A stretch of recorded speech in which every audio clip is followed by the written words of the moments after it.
यमुनतीरा वनचारी। जय राधा माधव कुंज बिहारी। जय राधा माधव कुंज बिहारी। जय गोपीजन वल्लभा गिरिवरदारी। जय गोपीजन वल्लभा गिरिवरदारी।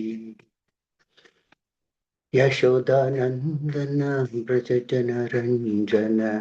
यशोदानंदन ब्रज जन रंजन।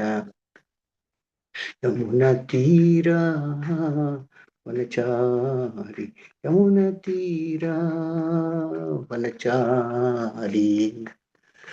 जय राधा माधव कुंज बिहारी। जय राधा माधव कुंज बिहारी।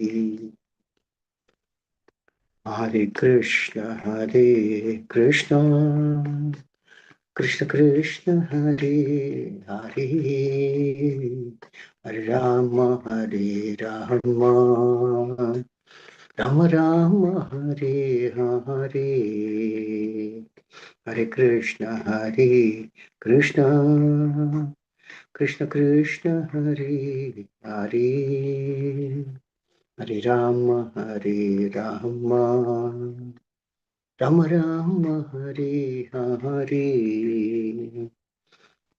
हरे कृष्ण कृष्ण कृष्ण कृष्ण हरे हरे, हरे राम राम राम हरे हरे। हरे कृष्ण कृष्ण कृष्ण हरे हरे, हरे राम राम राम राम हरे हरे। हरे कृष्ण कृष्ण कृष्ण हरे हरे, हरे राम राम राम हरे हरे। हरे कृष्ण कृष्ण कृष्ण हरे हरे, हरे राम राम राम हरे हरे। हरे कृष्ण कृष्ण कृष्ण हरे हरे, हरे राम राम राम हरे हरे। हरे कृष्ण कृष्ण कृष्ण हरे हरे, हरे राम राम राम हरे हरे। हरे कृष्ण कृष्ण कृष्ण हरे हरे, हरे राम राम राम हरे हरे। हरे कृष्ण कृष्ण कृष्ण हरे हरे, हरे राम राम राम हरे हरे। जय प्रभुपादा जय प्रभुपादा शील प्रभुपादा। जय प्रभुपादा जय प्रभुपादा शील प्रभुपादा।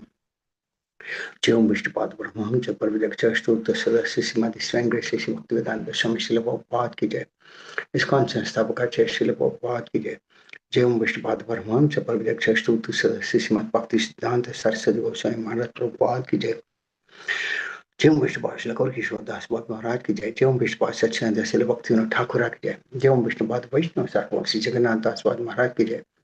जय श्री रूप सनातन भट्ट रघुनाथ श्री जीव गोपाल भट्टदास अविनाश गोस्वामी प्रभु की जय। नमाचार्य श्रीलदास ठाकुर की जय। प्रेम से गौर श्री कृष्ण चैतन्य प्रभु नित्यानंद श्री अद्वैत गदाधर शिवसादि गौर भक्तवृंद की जय। श्री श्री राधा कृष्ण गोप गोपीनाथ श्याम कुंड राधा कुंड गिरिगोवर्धन की जय। श्री श्री गौरांगी बैंगलोरीश्वर भगवान की जय। श्री मायपुर धाम की जय। श्री वृंदावन धाम की जय। गंगा माई की जय। यमुना माई की जय। भक्ति देवी की जय। तुलसी देवी की जय। अनंत कोटि वैष्णव वंद की जय। श्री हरिनाम संकीर्तन की जय। ग्रंथराज श्रीमद भागवतम की जय। इस्कॉन वर्तमान गुरु वंद की जय। समावित भक्ति वंद की जय। गौर परिवानंदे Hari Hari Bol. All glories to the assembled devotees. All glories to the assembled devotees. All glories to the assembled devotees. All glories to Shri Guru and Shri Gaur, and all glories to Srila Prabhupada ki jai. Om Namo Bhagavate Vasudevaya. Om Namo Bhagavate Vasudevaya. Om Namo Bhagavate Vasudevaya. Narayanam Namaskritya Naram Chaiva Narantamam Devim Saraswati Vyasam Tato Jayamudire Nashtaprayeshu Apatreshu Nityam Bhagavata Sevaya Bhagavati Uttamasloke Bhaktir Bhavati Naishtihi. Hare Krishna, welcome to this Friday morning Srimad Bhagavatam class. Today we are discussing from Srimad Bhagavatam, 4th Canto 4, Chapter 9, text 42 to 45. Read the text 42, 43.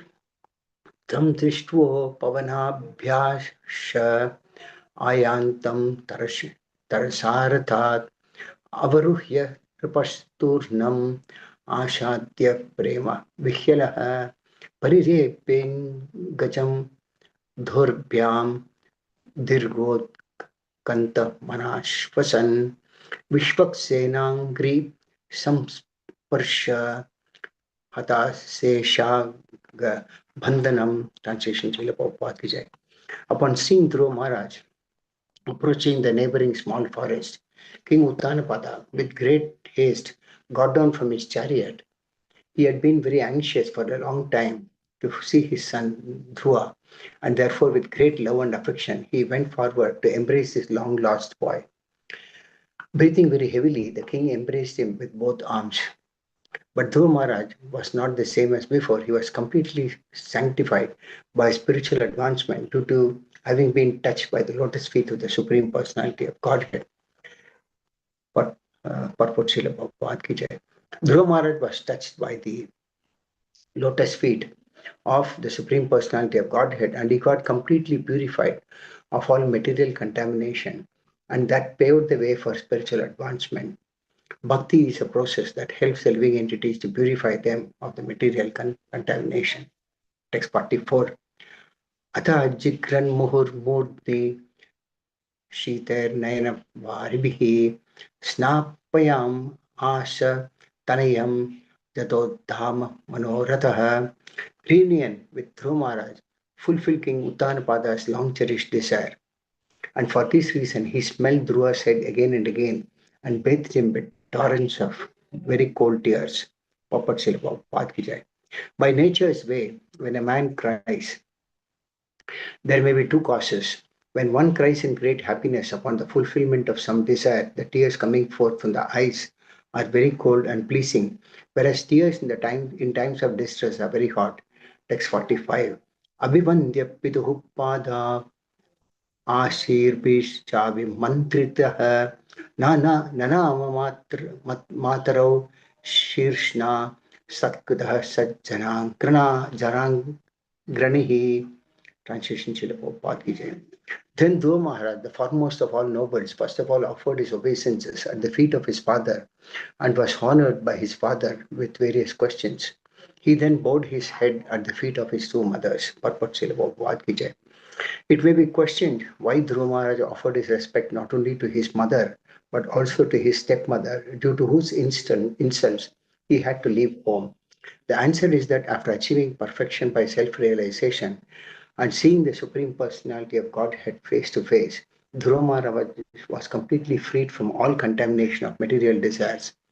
Feelings of insult or honor in this material world are never perceived by a devotee. Lord Chaitanya therefore says that one has to be humbler than the grass, and he recommends more tolerant than the tree to execute devotion service. Dhruva Maharaj therefore has in this verse been described as Sajjanang Granihi, the foremost of noblemen. The pure devotee is the noblest of all, and he has no feelings of animosity towards anyone. Duality due to animosity is a creation of this material world. There is no such thing in the spiritual world, which is the absolute reality. ओमज्ञानतिमिरान्धस्य ज्ञानाञ्जनशलाकया चक्षुरुन्मिलितं येन तस्मै श्रीगुरवे नमः। श्रीचैतन्यमनोभीष्टं स्थापितं येन भूतले स्वयं रूपकदा मह्यं ददाति स्वपदान्तिकं। वन्देऽहं श्रीगुरो श्रीयुतपदकमलं श्रीगुरुन् वैष्णवांश्च श्रीरूपं साग्रजातं सगणरघुनाथान्वितं तं सजीवं साद्वैतं सावधूतं परिजनसहितं कृष्णचैतन्यदेवं श्रीराधाकृष्णपादान् सगणललिता श्रीविशाखान्वितांश्च हे कृष्ण करुणा सिंधु दीनबंधो जगतपते गोपेश गोपिका कांता राधा कांता नमोस्तुते तप्त कांचन गौरांगी राधे वृंदावनेश्वरी विश्वान स्थिते प्रणमामि हरिप्रिय पंचकल्पतरुभ्यश्च कृपा सिंधुभ्येव च पतितानां पावनेभ्यो वैष्णवेभ्यो नमो नमः। जय श्री कृष्ण चैतन्य प्रभु नित्यानंद श्री अद्वैत गदाधर शिवासादि गौर भक्तवृंद। हरे कृष्णा कृष्ण कृष्णा हरे हरे, हरे राम राम राम हरे हरे। मोहम करोति वाचालं पङ्गुं लङ्घयति गिरिं यत्पादमहं वन्दे श्रीगुरुं दिनतारिणं परमानन्दमाधवं श्रीचैतन्यमीश्वरम्।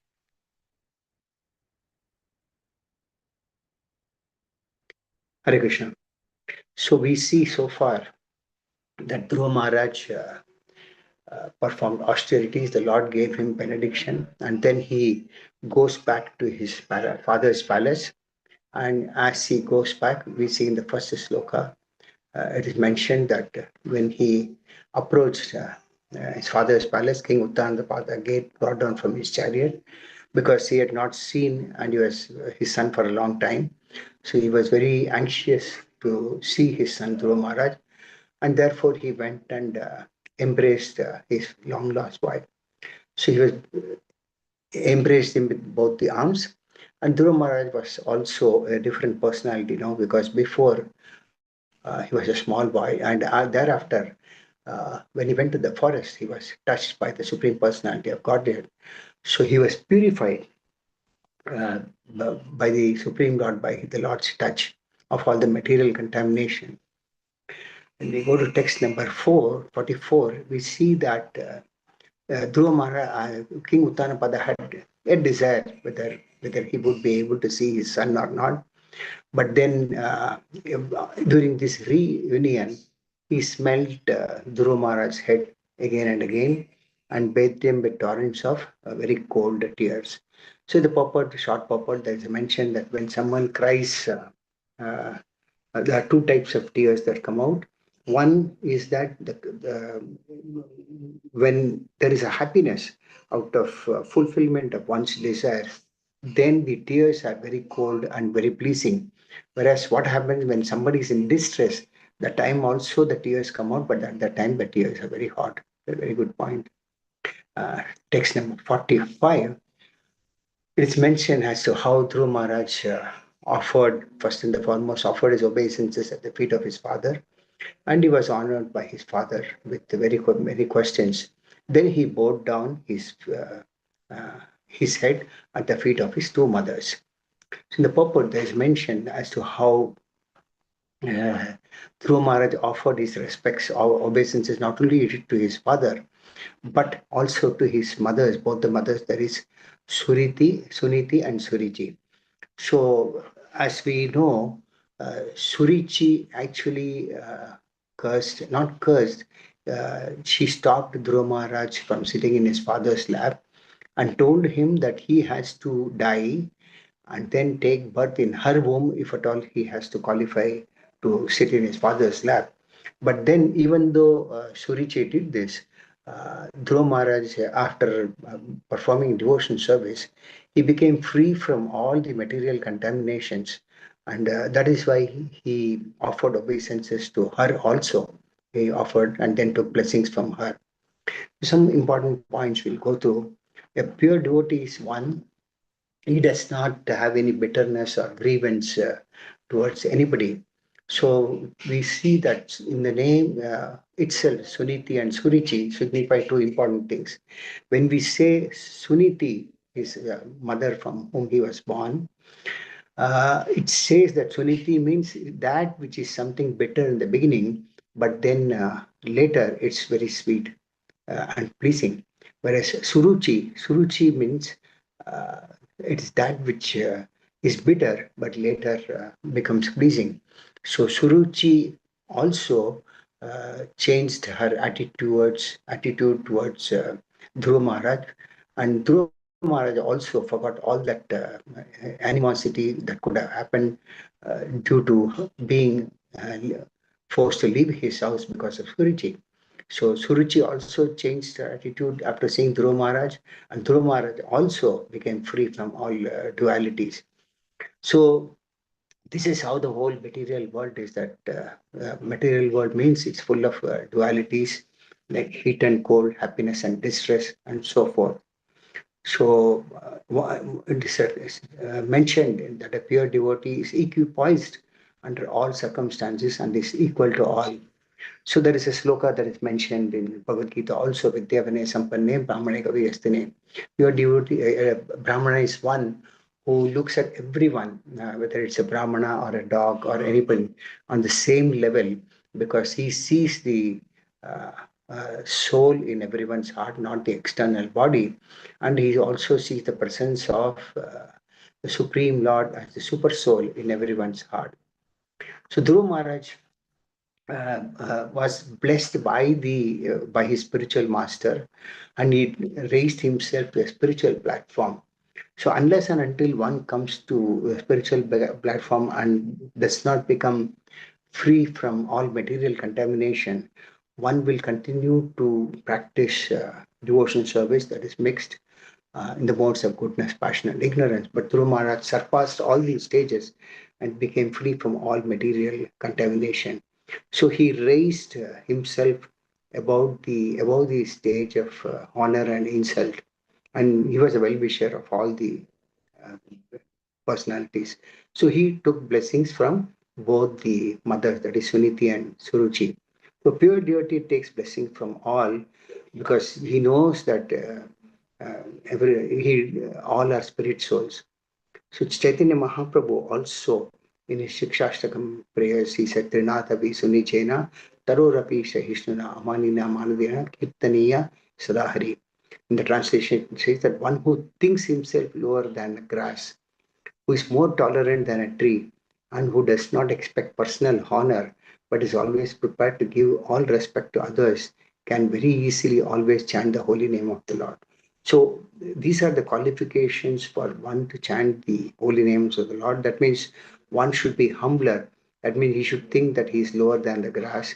He is also very, very tolerant than a tree, because a tree, the uh, tree is cut many times for flowers, fruits, uh, its branches are cut, its trunks are cut, and but the tree tolerates all these things.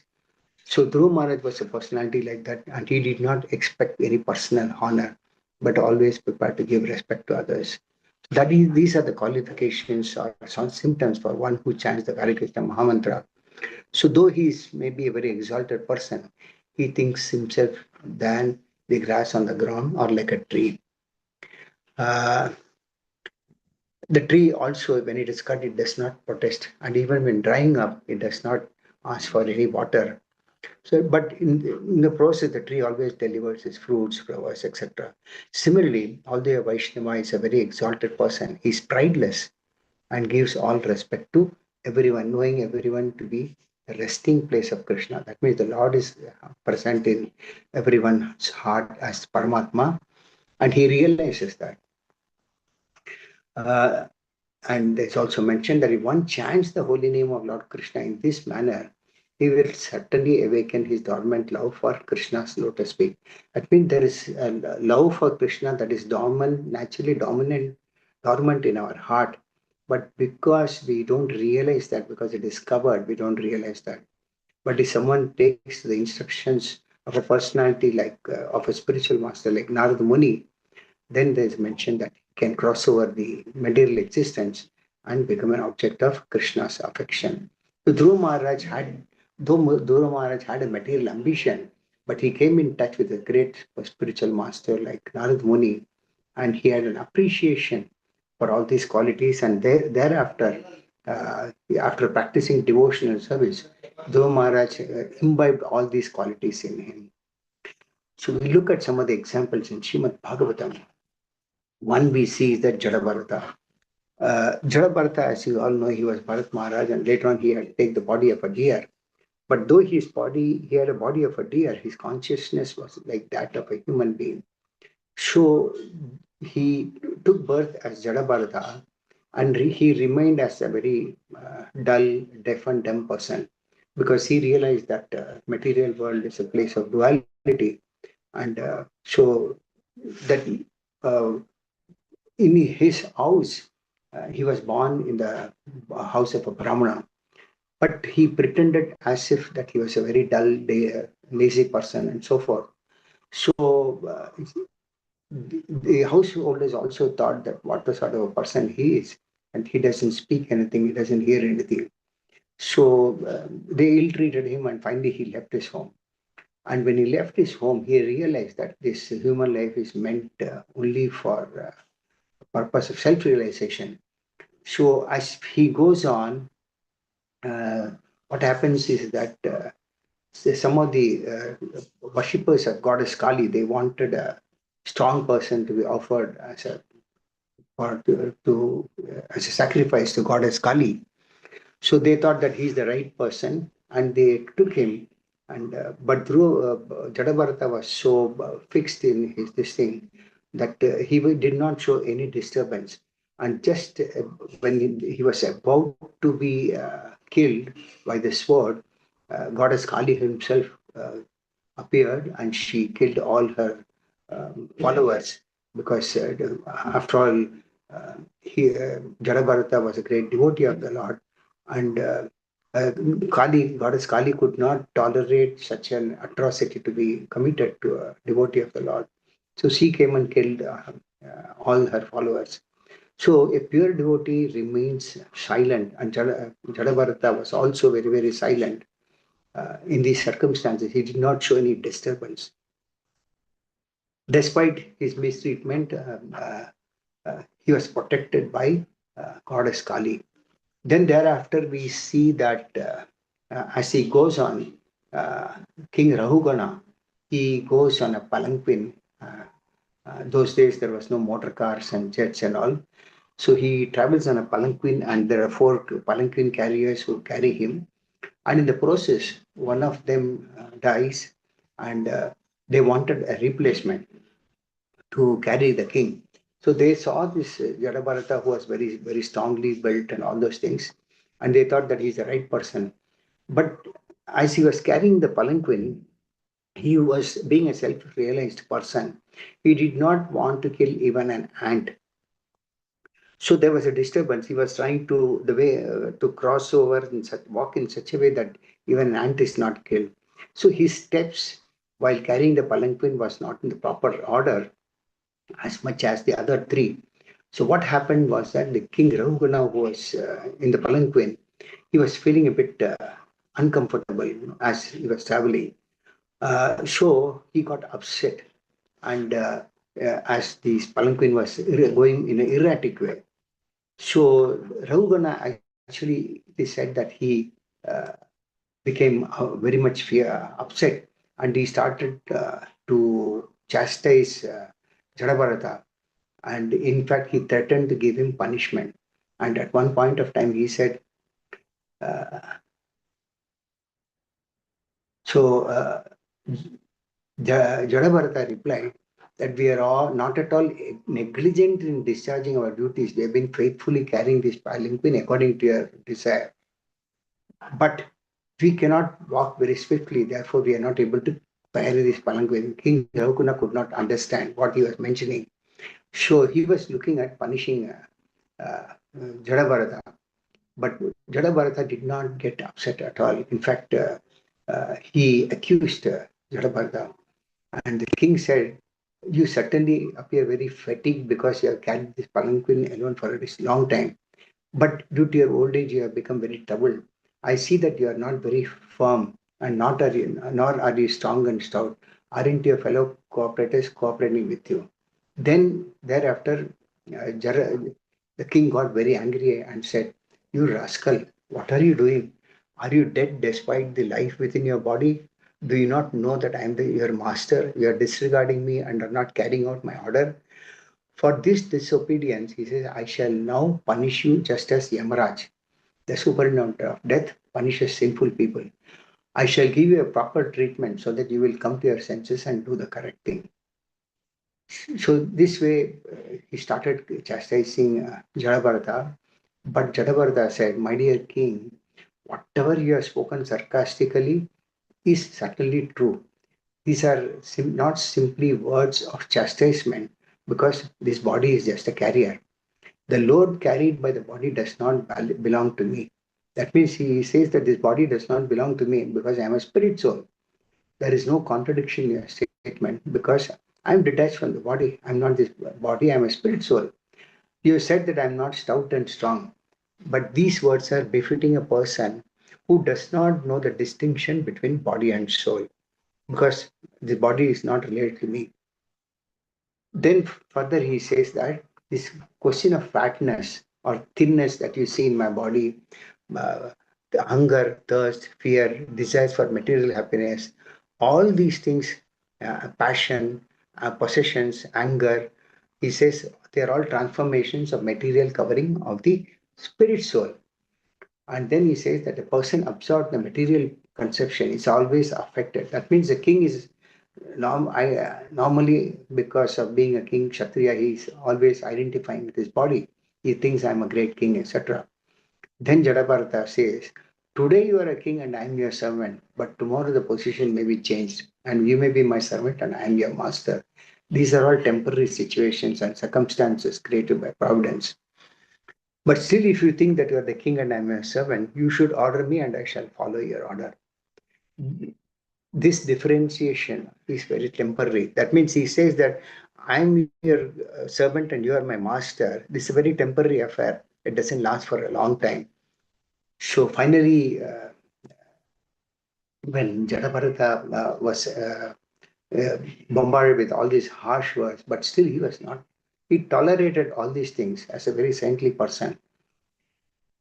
And then, thereafter, the king becomes self-realized, and uh, he says, "You appear to be moving in a different, but whereas you are a different person inside."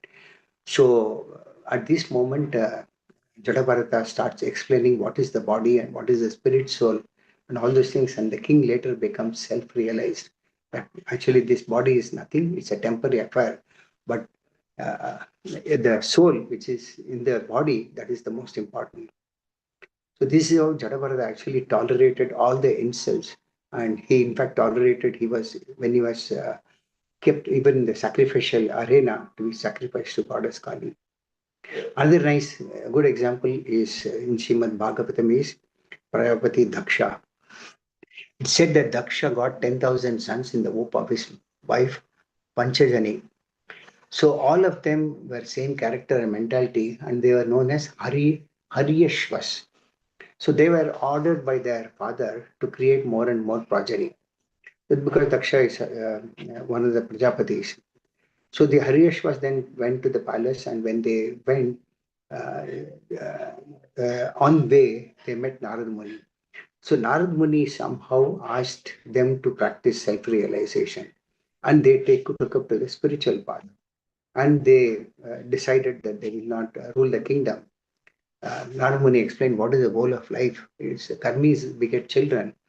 Then, being enlightened by Narad Muni's spiritual talk, they became enlightened and they decided that they will never come back to the palace.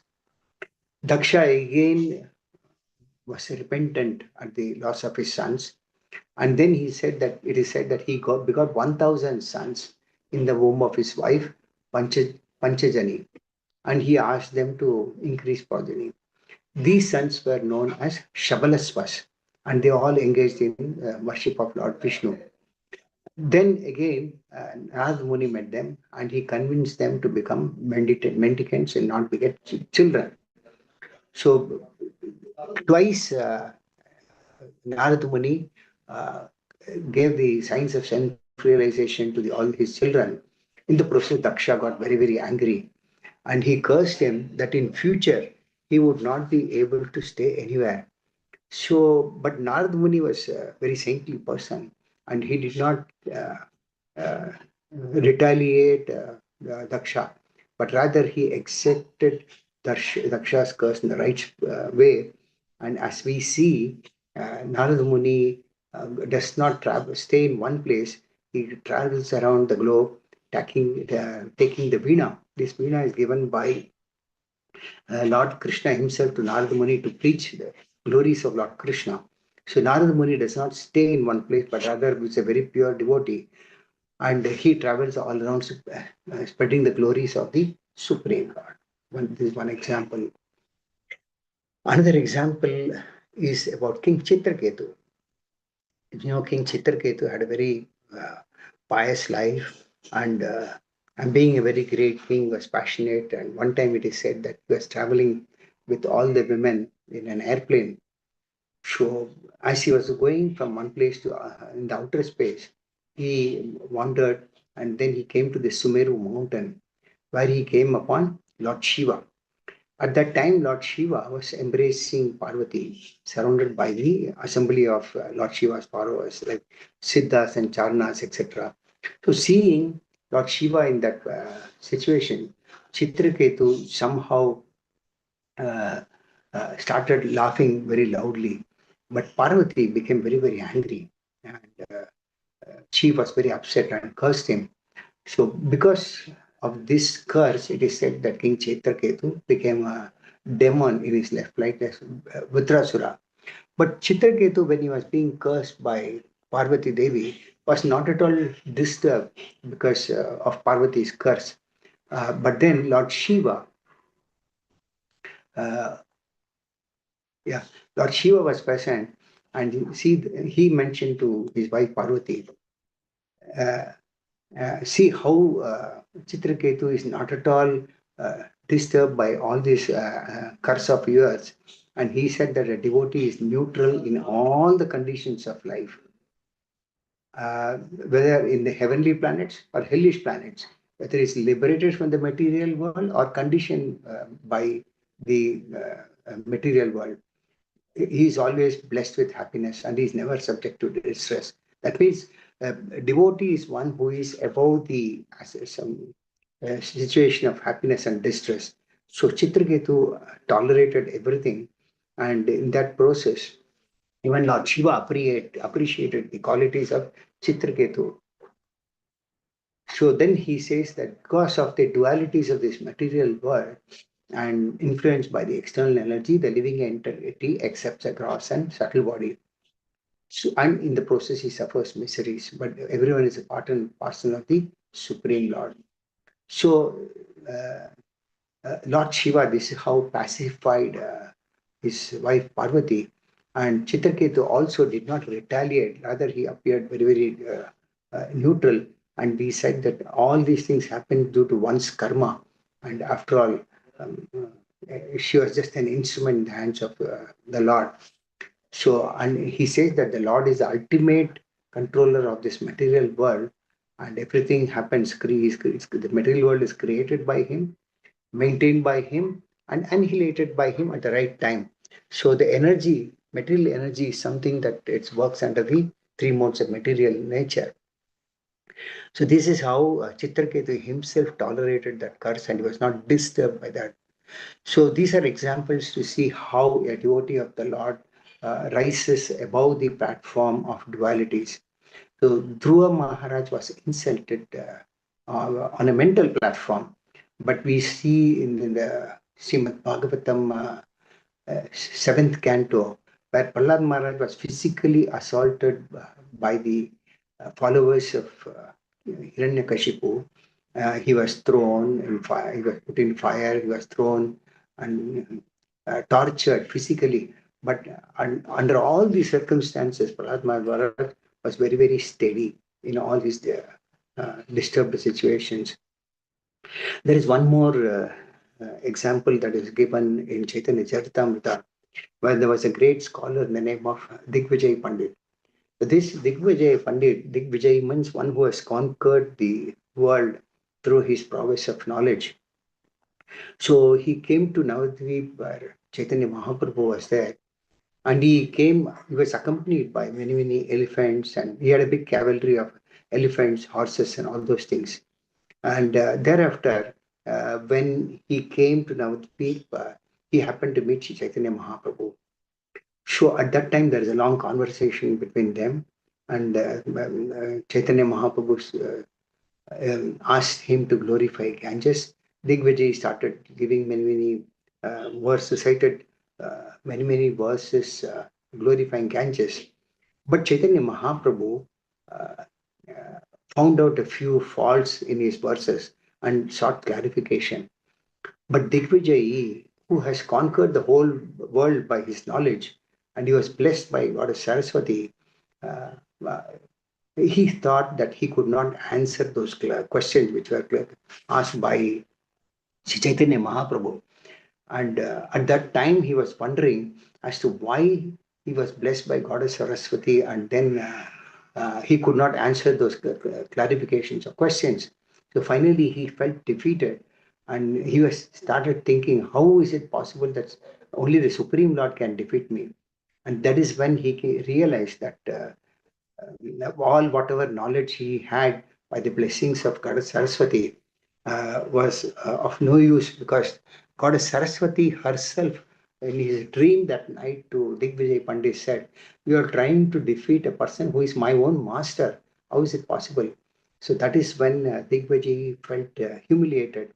But then what happened was, thereafter he realized whatever knowledge that he had was of no use for him, and ultimately, it is only the Supreme Personality of Godhead who is the ultimate cause of everything.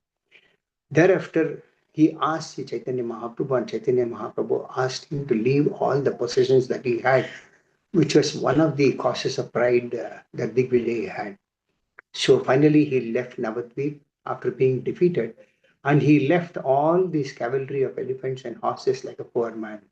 So all these material opulences and all these things are a thing that many people get pride, develop pride, and in the process, they rise, come down to the mode of passion, ignorance. So Chaitanya Mahaprabhu wanted to correct this Digvijay Pandits. So that's how the material world is. One should not be affected by all these. So I'll take through some of the quotations in Bhagavad Gita, uh, where Lord Krishna advises Arjuna in the second chapter of Bhagavad Gita, in sloka number 57. Lord Krishna tells Arjuna, in the material world, one who is unaffected by whatever good or evil he may obtain, neither praising it nor despising it, is firmly fixed in perfect knowledge. That means one who is there in this material world, he should not be affected by either good or evil he may obtain. As we see in the case of Chitraketu or Dhruv Maharaj also, uh, sometimes many good things happen, sometimes many evil things happen in everyone's life. It all depends on their own karma. But one who rises, one who is unaffected by this good or evil, is firmly fixed in perfect knowledge. That is clear knowledge, Krishna says. Then there is also an example, there's a quote in Bhagavad Gita where Lord Krishna says that the appearance of happiness and distress in the material world are like appearance of seasons, like summer, winter, monsoon, etc. It's called for the slokas. uh, uh, Seasons come and keep coming and going. Summer comes, thereafter monsoon comes, then winter goes. Similarly, happiness and distress also come in everyone's life. Happiness cannot be separated from distress. Cold cannot be separated from heat, and so for all these are dualities that are observed in the material world. Then the Lord says in 12th chapter 17 sloka, He says, one who neither rejoices nor grieves, who neither laments nor desires, and who renounces both auspicious and inauspicious things, such a devotee is very dear to me. So the Lord also becomes pleased with a devotee who rises above these dualities. He says, one who neither rejoices nor grieves. That means when we are in a happy situation, we start rejoicing. But then when we in an unhappy situation, we start grief. So the Lord says that one should rise above this. Also, one who neither laments nor desires. We have a lot of desires. And then what happens when the hankering, we have a lot of desires. So we have a hankering, and that hankering is always followed by lamentation when we lose. and then we lament for that. So one should rise above the lamentation and desires. Then he says that one who renounces auspicious and unauspicious things. In our life, we see things many times auspicious developments take place, many times inauspicious things. But one who rises above all these is the one who is very dear to Lord Krishna. Then the Lord says in Shloka 18 and 19, the same chapter, 12th chapter, one who is equal to friends and enemies, who is equipoised in honor and dishonor, heat and cold, happiness and distress, fame and infamy, who is always free from contaminating association, always silent and satisfied with anything, who doesn't care for any residence, who is fixed in knowledge, and who is engaged in devotional service. Such a person is very dear to me. So many points are there in this loka. One is, that means one should be equal to all. That means to equal to friends and enemies. Generally, what happens, we have a special treatment to those who are very close to us, like friends and all, and we treat others like enemies in a different way. But the Lord says one should be equal to all friends and enemies. Then one who is equipoised in honor and dishonor. When we feel, when we are honored, we feel very happy.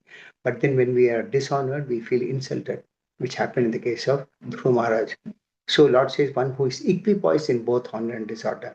Then heat and cold. One should tolerate heat as well as cold. Heat comes on its own and cold also comes on its own. Then happiness and distress. Fame and infamy. We always become famous. Many times we may become infamous also. But then one who rises above all these, and the Lord says, who is always free from contaminating association. That means one should not have contamination association like material in the material world. Then one who is always silent. Generally, what happens is that when we associate with the karmis, we try to speak to them on the type of interest that they have. Then we might so meet different types of people, and one develops a nature based on how we associate with. But here the Lord says that one should always be silent. One should always, that means it is not possible for us to be speaking, to be silent, but one should always speak to glorify the Lord rather than that is Srila Prabhupada mentions Krishna Katha and Gramya Katha.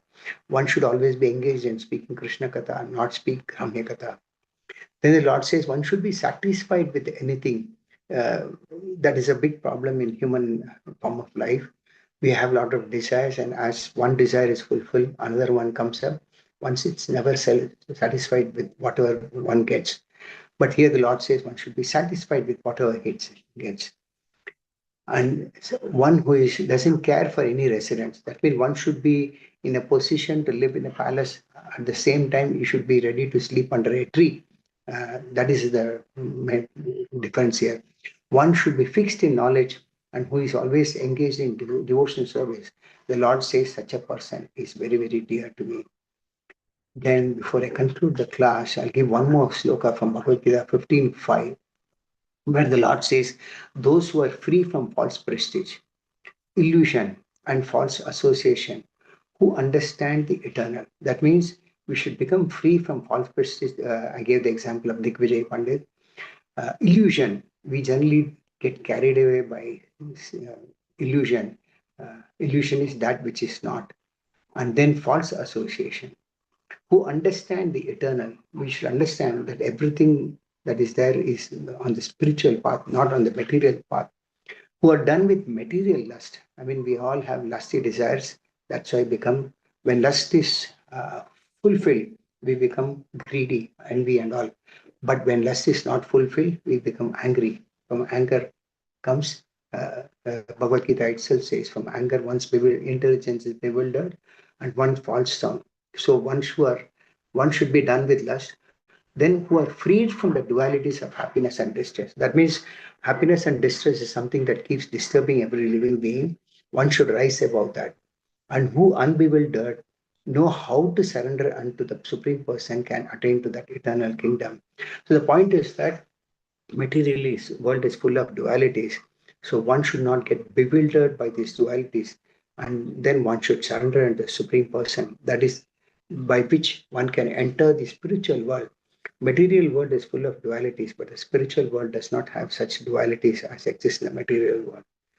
So we see here that Dhruva Maharaj, after practicing devotion service and being blessed by the Lord, being touched by the Lord, by the blessings of a spiritual master like Narada Muni, became free from all the dualities. And this is how, when he went back to the palace, in fact, his father also received him very well. Both the mothers, Suniti as well as Surichi, they both of them received very well. And even Surichi, who is the stepmother of Dhruva Maharaj, she became free from all this thing because envy, because Dhruva Maharaj had practiced devotion service, and she did not have the same envy on Dhruva Maharaj like before. So, but of course, later on, lot of her own son, for whom she asked Dhruva Maharaj to vacate, he gets killed in a battlefield and so forth. So the point is that one should rise above all these dualities that is existing in the material world and practice devotional service. And one rises above the dualities, one can become free from it. He's in a position to surrender to the Supreme Lord, and such a person becomes very dear to them. So with this, I conclude the class for the day. If anyone has got any questions, any comments, I can take it for the next couple of minutes.